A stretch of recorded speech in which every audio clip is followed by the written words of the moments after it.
All right. Hello, everyone. Welcome to the session on program repair number 2.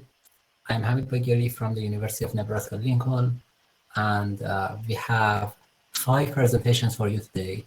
Each one will have 5 minutes, and after all the presentations, we have time for questions and discussions. So let's start with the first paper.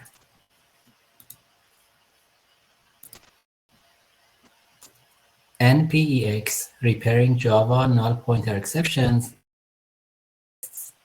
from Seung Joon Hong, John Hee Lee, and Hug.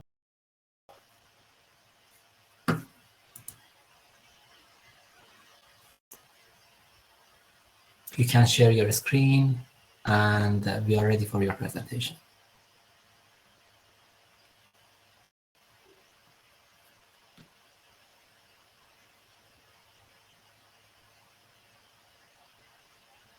Okay, it seems that they have some technical issues.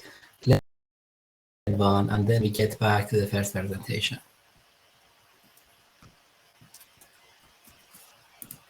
So the second one is learning, lenient parsing and typing via indirect supervision by Prem Kumar Devambu, Vincent Helendorn, and Tawfiq Ahmed.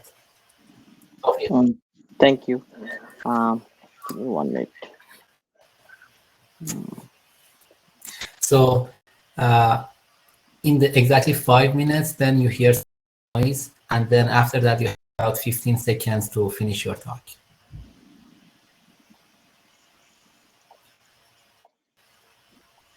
Can you see my screen? Yes. Thank you. So today I'm going to present our work, Learning Lenient Parsing and Typing by Indirect Supervision. I am Tawfiq. I'm a fourth-year PhD candidate from UC Davis. This work was done by me, my advisor, Professor Prem Kumar Devambu, and Vincent Helendron. So code fragments from Stack Overflow are imperfect. Some of them are fragmentary, incomplete, ill-formed, like this example. So if you look into this example, there are unwanted ellipses in the code. And because of this syntactical error, the IDEs like Eclipse JDT cannot parse this fragment. We have also seen that beginning programmers have trouble with syntax, and they cannot resolve all the issues even from good feedback from the IDEs. So in this paper, we propose a lenient parser that can parse and type code despite simple errors. So there are several challenges of training such deep learning model. So in most cases, this deep learning model require human created dataset. But in this paper, we use Eclipse JDT to produce ASTs in scale. And after generating the ASTs, we introduce very high frequency syntactical error to the original source code and updated the ASTs accordingly. That means if we have any syntactical error in the source code, that will be reflected into the ASTs, and we can fix them using the information that is presented in the abstract syntax tree. So we believe that our high capacity deep learning models like Transformer can overcome both fragmentation and corruption that we introduce to the code. And we also can fix student programs using this approach. So there are two major deep learning models we used in our systems. One is BlockFix that fix the nesting error in the program, and another one is FragFix that fix the error in the fragments. In the next few slides, I will very briefly introduce these two models to you.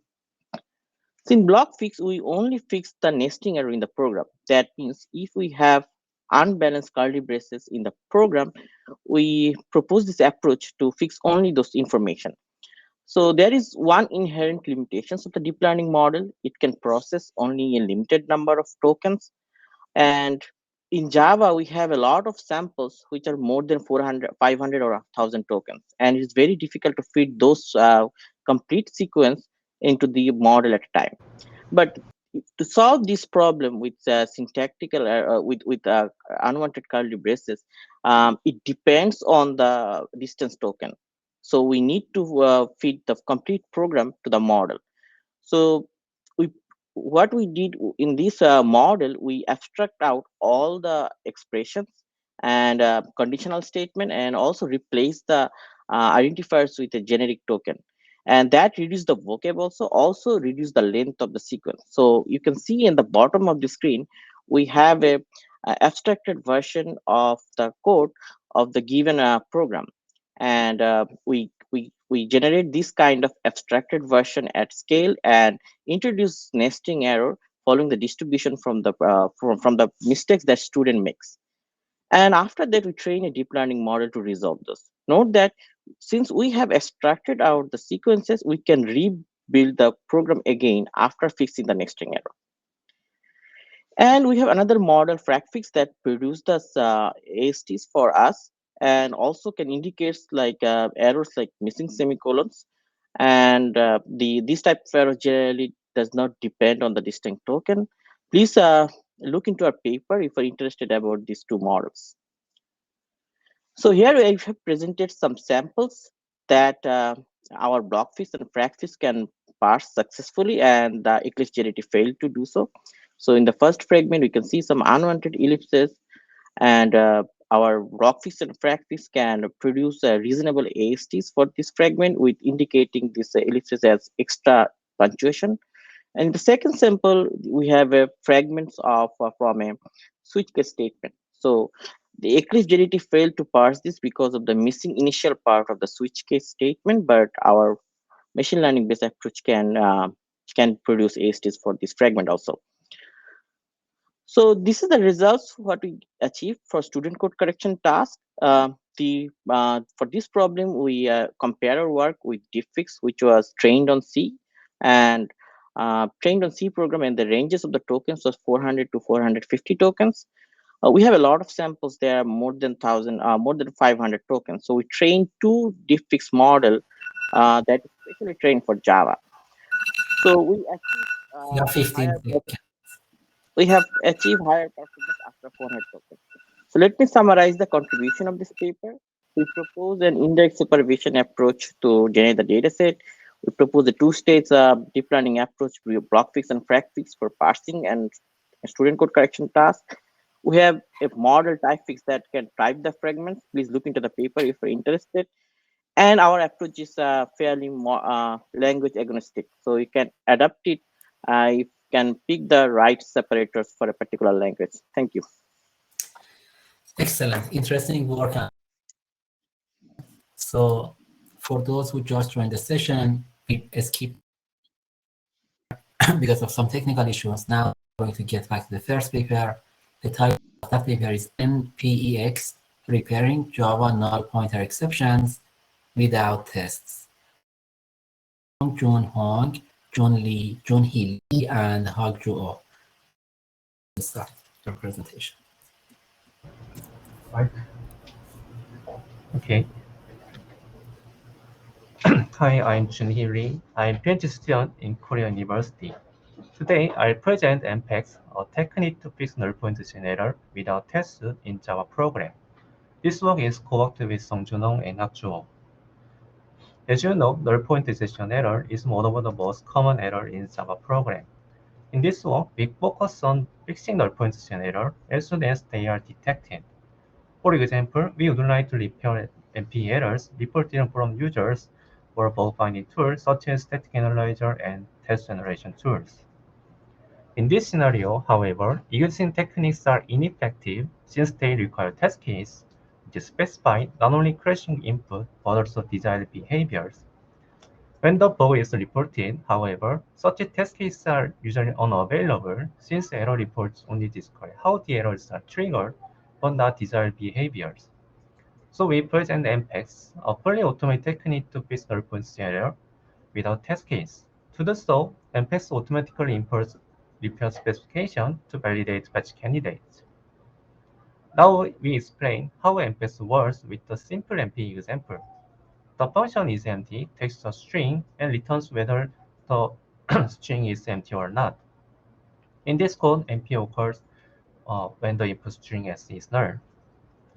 To fix this error, we can easily think of two patches, either returning true or returning false when the input string is null.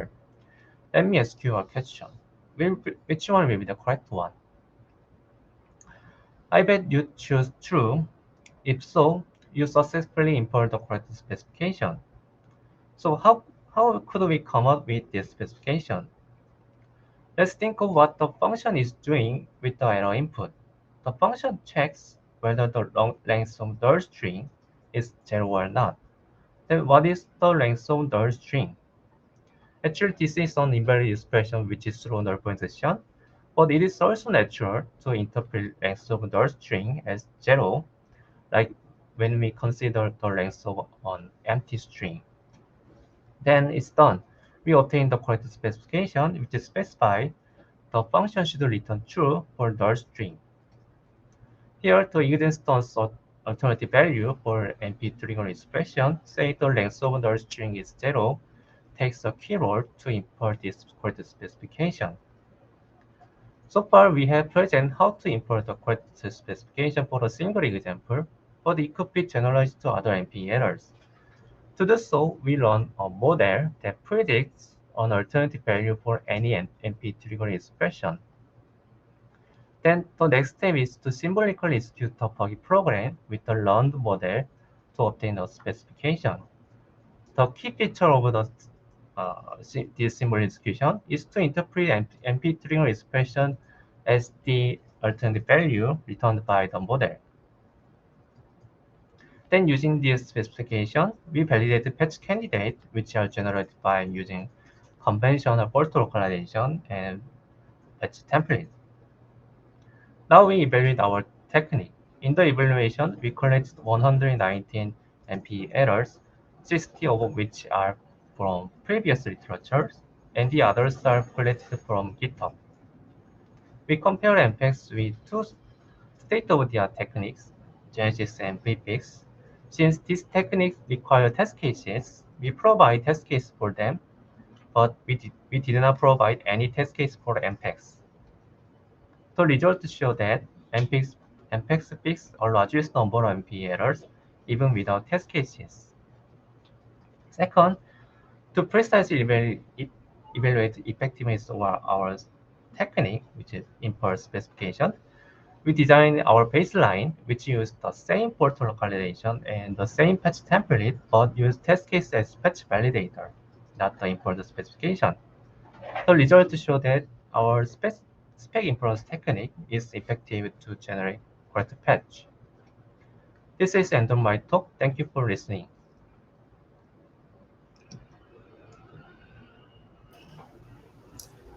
Great. Thank you for your presentation. It was a nice presentation and definitely nice work.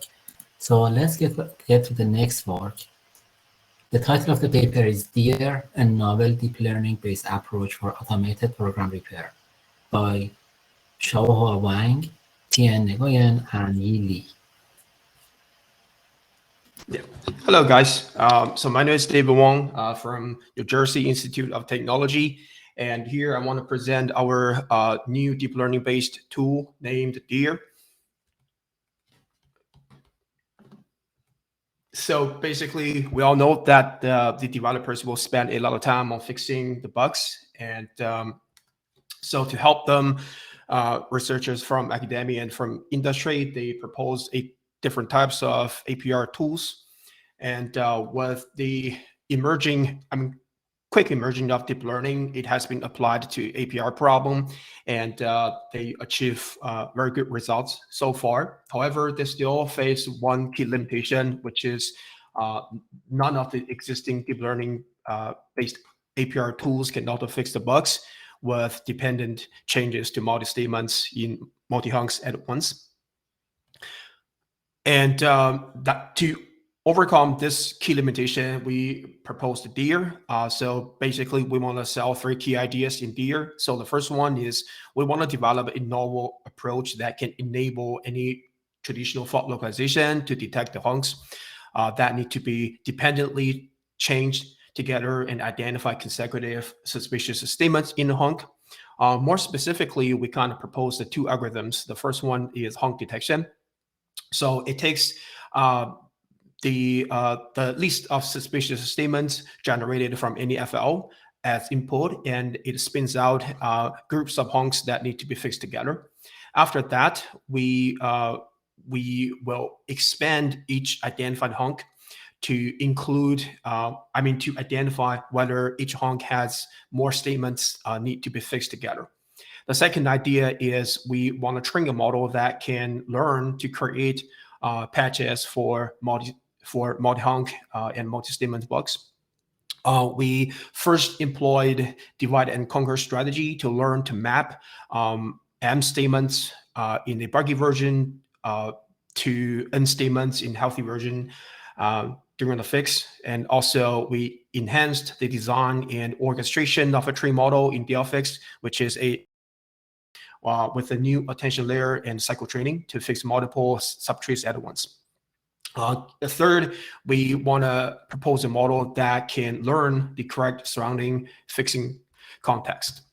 So basically, based on these key ideas, we designed a DEER, and here is the overall architecture of DEER. So in this picture, the first part is actually the FL. That is not a part of DEER, but just for the demo purpose. Just for the illustration purpose. So basically, the FL will take the source code and test cases as input. Then normally will generate a ranked list of suspicious statements. Then the first component of DEER is honk detection. As I talked about before, it will basically try to kind of identify that honks need to be fixed together. After that, we kind of scan each honk and try to identify whether within each honk there should be more statements need to be fixed. Need to be fixed together. So then we also train two models. First model is to learn the context. The second model is to learn the actual fixes between the pre and after versions of the before the fix and after fix. So after that, we also applied a couple program analysis basic filters to rule out any invalid patches, and also we rank the patches as candidates. Then we did a couple evaluations. Here I only show you 3 RQs, but in our paper we have 5. So here in the first RQ, we compared DEER with existing deep learning based tools on D504J dataset, and in RQ2 we compared with the same set of deep learning based tools on large datasets. Then in RQ3 we also compared with traditional pattern based tools. So in RQ1, the dataset we used the D504J, obviously as it indicated in the title. Then the baseline, we compared DEER with the most recent achievements like KuWare from XC21, Coconut from ISTA21, DLFix from XC20, and Coded from TSC20. Then in RQ2, we used the large data sets, more specifically like the Big Fix with more than 26K bugs, and CPManner with more than 44K bugs. Then the baselines are same as in RQ1. In RQ3, we also compared the tools on the D504J, and the baselines are also the recent achievements like Hercules and T-Bar. So here is the results of RQ1. So if you see the pointer finger, basically compared with other deep learning tools on D504J, the DEER can auto fix the most bugs and generate the most plausible patches. Then we also did some further analysis on the results. We want to check whether DEER can indeed fix some multi-statement and multi-honk bugs, and based on this table, compare with the best performing baselines. Indeed, the DEER can auto fix bugs at different locations, or some of them. 15 seconds.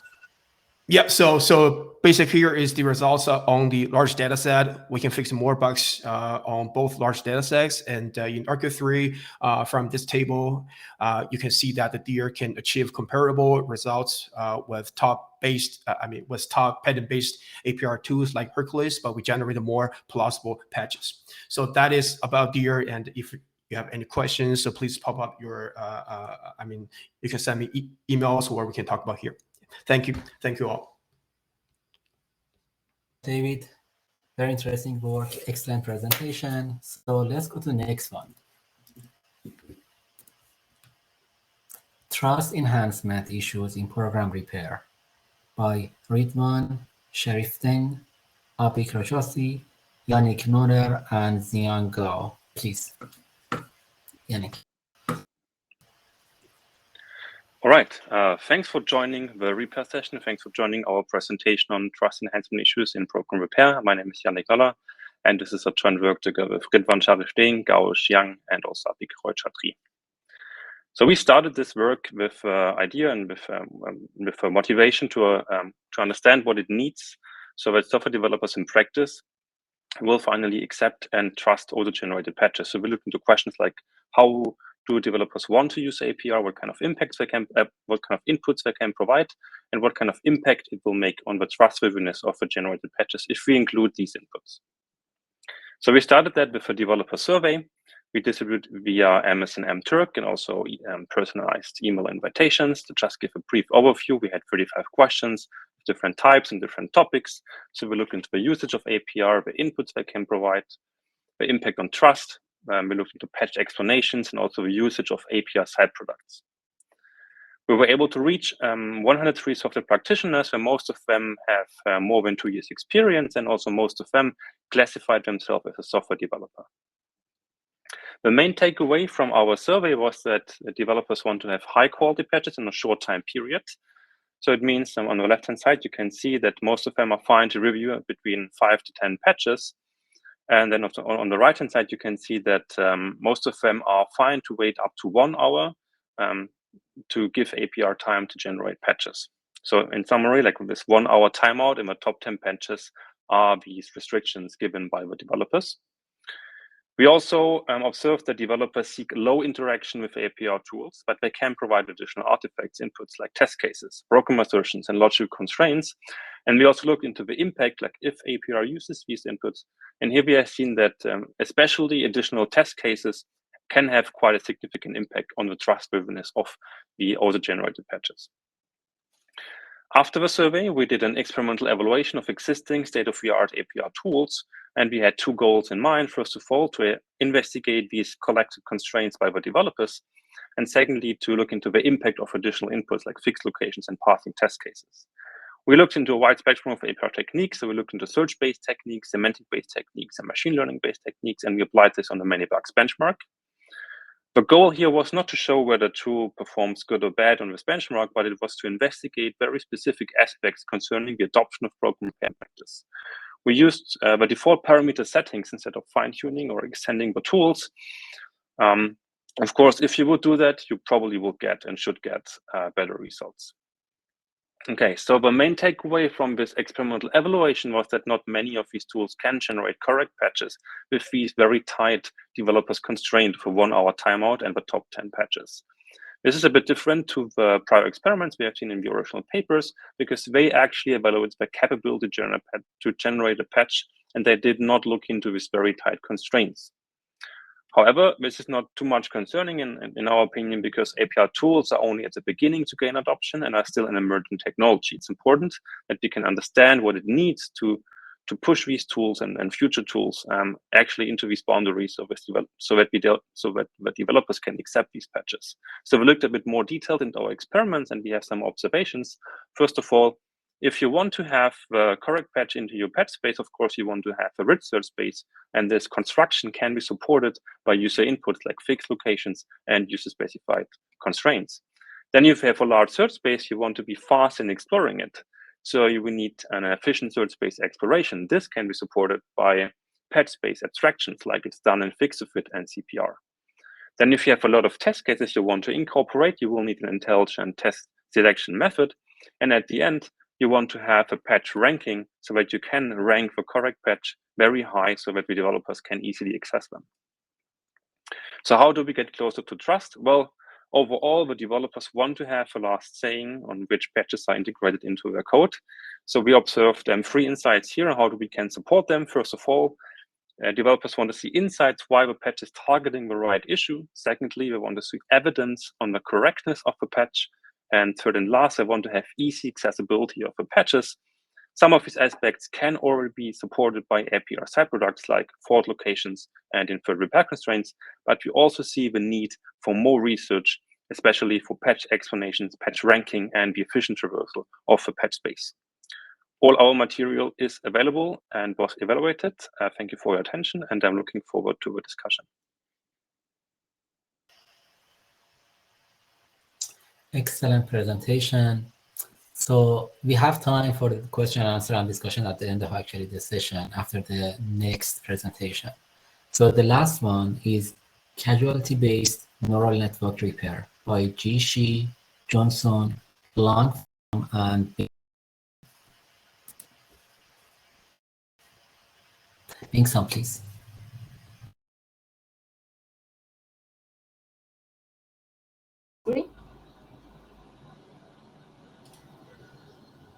Hello, everyone. Can you see my screen? Yes. Okay, thank you. Okay, hello, everyone. I'm Sun Bing. Today, I'm going to share our recent work, causality-based neural network repair. In recent years, neural networks have been widely adopted in different areas. Hence, its dependability and reliability is very crucial to us. However, similar to traditional software programs, neural networks can be wrong and it can misbehave in different ways. Here, we showed two different examples. One is that neural networks may raise fairness concern, or it may have backdoor embedded. Hence, there are needs to modify a neural network to fix certain defects. One major solution here is to retrain the neural network with additional data. However, this is often difficult and expensive in real-world applications. Hence, in this work, we introduce CARE, which is causality-based neural network repair. As illustrated here, it will take a neural network and a property as the input. Then it will first conduct the property analysis against the given property. Then the second step is to perform causality-based fault localization to find the guilty neurons to the unwanted behavior of the neural network. After that, it will perform repair on those guilty neurons and construct the repaired neural network. In the first step is the property verification, and in recent years, there are many of existing approaches and works. Hence, in this step, we just apply the existing approaches as listed down here for different properties.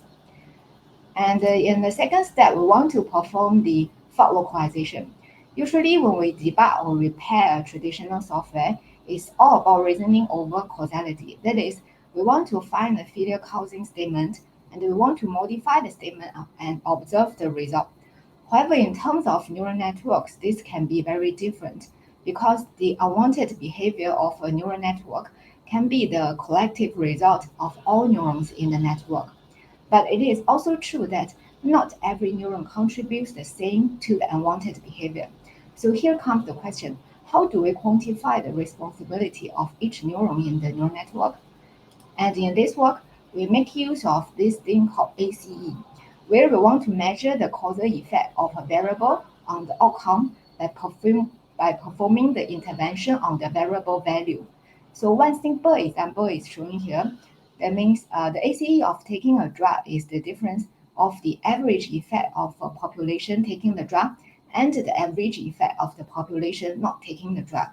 And in this step, we measure the ACE of all neurons in the neural network, and we identify the most outstanding neurons as the guilty neurons. Then in the last step, we will apply the particle swarm optimization algorithm to optimize the weight parameters of all those identified guilty neurons and construct the repaired neural network. Our approach CARE is evaluated over 3 different tasks: fairness repair, backdoor repair, and also safety repair. And for each task, we trained multiple models on benchmark datasets as illustrated here. And this table summarizes the average performance of our experiments. As highlighted in the first row, for the CARE, in terms of the fairness task, CARE is able to improve the fairness performance over 60% on average, and the cost in model accuracy drop is about 1.7%.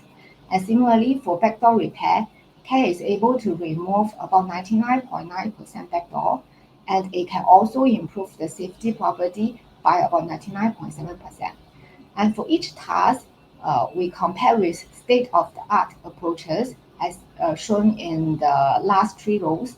So as we can see from the data here, the average performance of CARE actually is better than those SOTAs. And lastly, in conclusion, in this work, we propose and implement CARE as a neural network repair algorithm, and we demonstrate the effectiveness of CARE in the context of 3 different tasks. And we also empirically evaluated CARE on multiple neural networks on benchmark datasets. And the experimental results shows that CARE actually can improve the model performance at very low cost of model accuracy, and also it outperforms SOTAs. That's the end of my presentation. Thank you. Thank you, Bing and others for their presentation. So now we have time about 30 minutes for question and answer. So we already have a number of questions on the chat, and I also have some questions, but let's start with the questions that we already have on the chat room. So the first question is for Junhee Lee on NPX paper.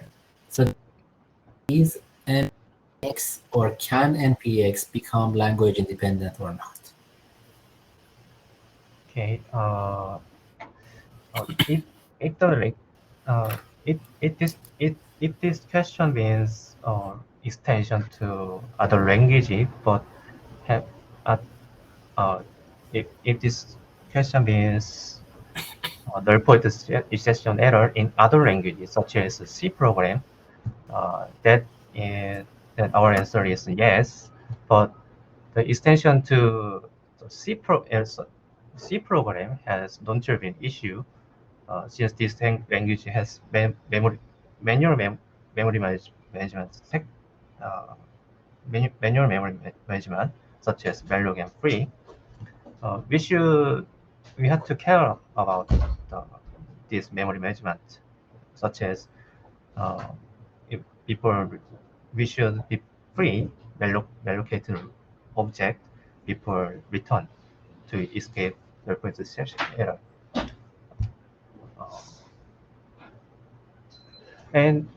But also we can also think of the extension to other types of errors of MPEX, but it is basically non-trivial. The core of MPEX is to running error handling code, but that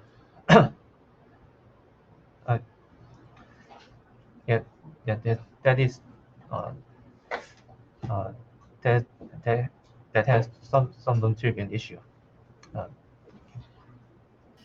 Thank you. So, Don,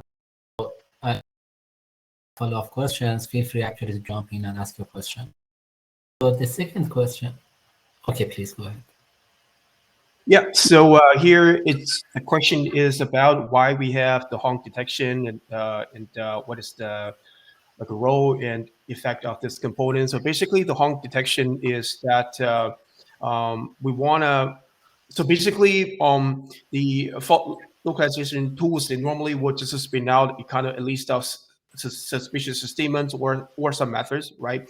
They only provide the least. So the honk detection will actually help us to locate whether there are some statements that need to be fixed together across different methods or across different honks. So that is actually the very important piece in DEER.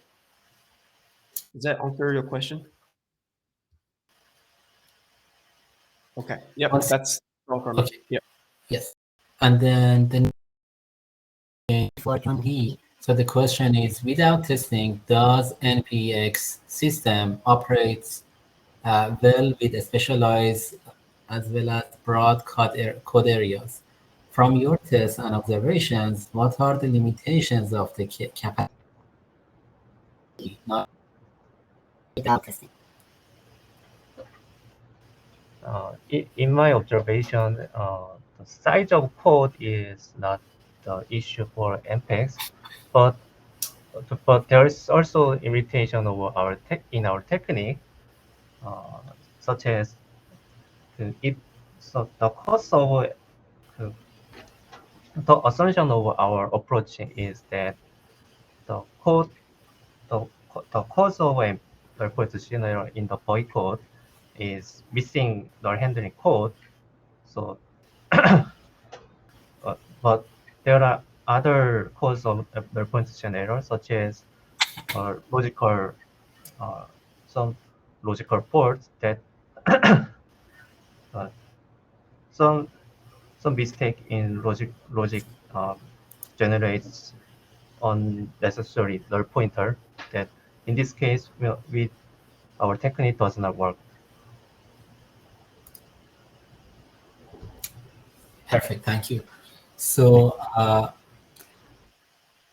I have a more general question for actually all of you, and then especially the techniques that applied automated program repair based on deep learning. So the question is, what's the main difference between, because all the test cases and benchmarks are on imperative languages, at least on the papers that we discussed in this session, but then is it possible to generalize your technique to declarative languages as well?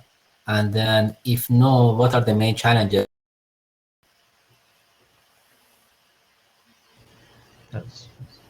So can you repeat the question?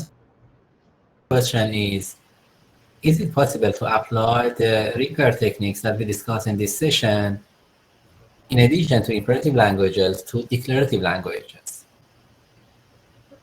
Declarative languages such as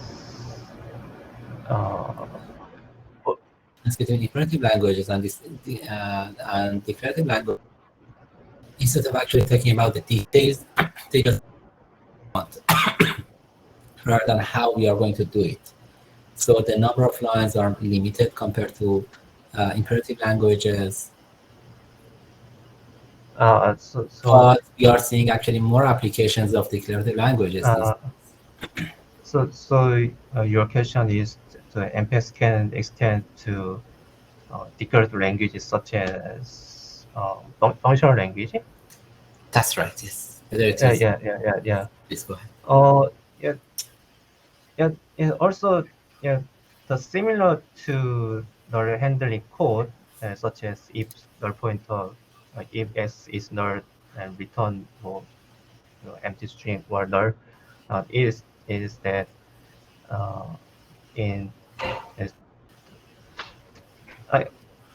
let me consider a functional language, OCaml, and in this language, there are similar concept of handling, such as sum and non-type, optional type handling. Yet this is very similar to null handling code. We can also apply our technique to handle unmanaged optional auto to generate automatically manage code to manage its optional type.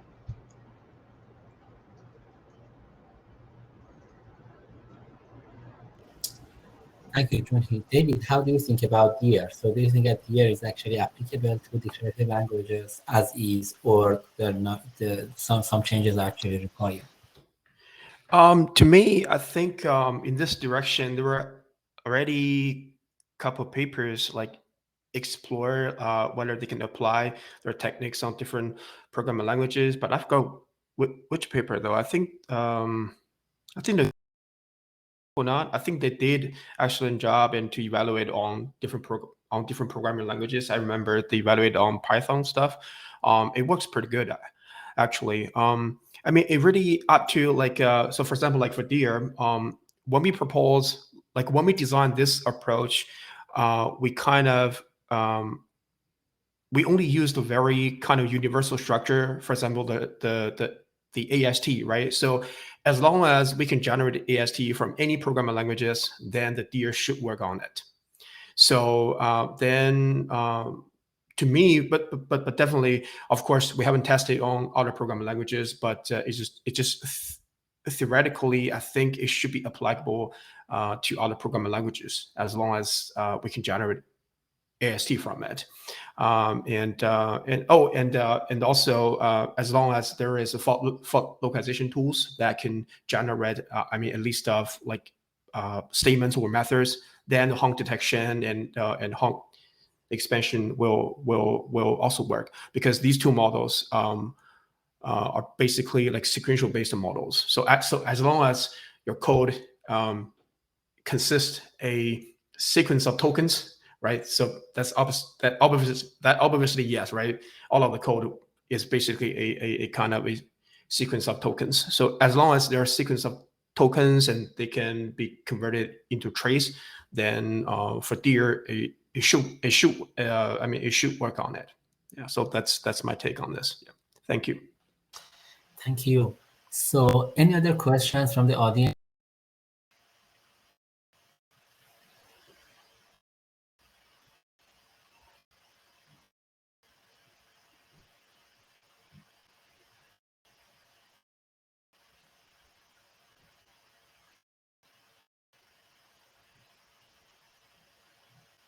So I see no more questions from the audience.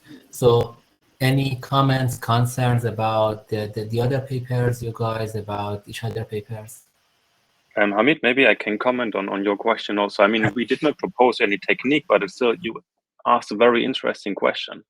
So currently we are targeting mostly imperative programming languages in the APRA community. So you proposed a question, right, about declarative programming languages. So where we describe more or less what the program wants to do and not how.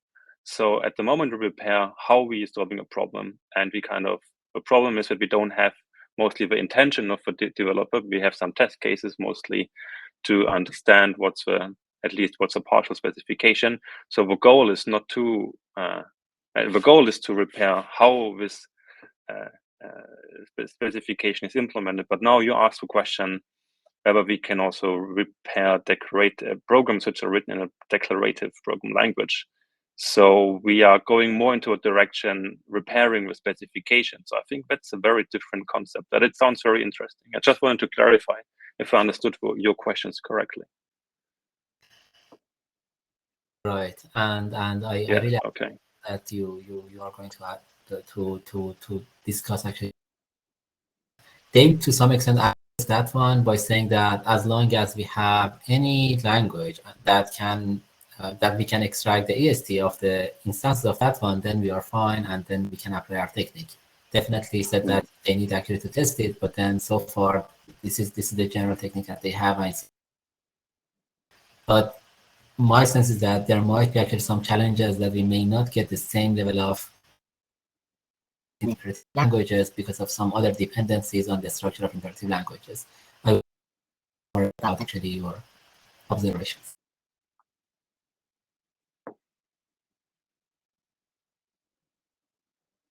Yeah, I don't have a good answer right now. But I think it's a very interesting question. I personally have not looked into that, so I think I can't comment more. But yeah, that's a very good question.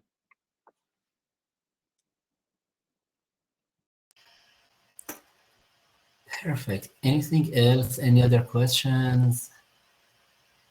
Comments?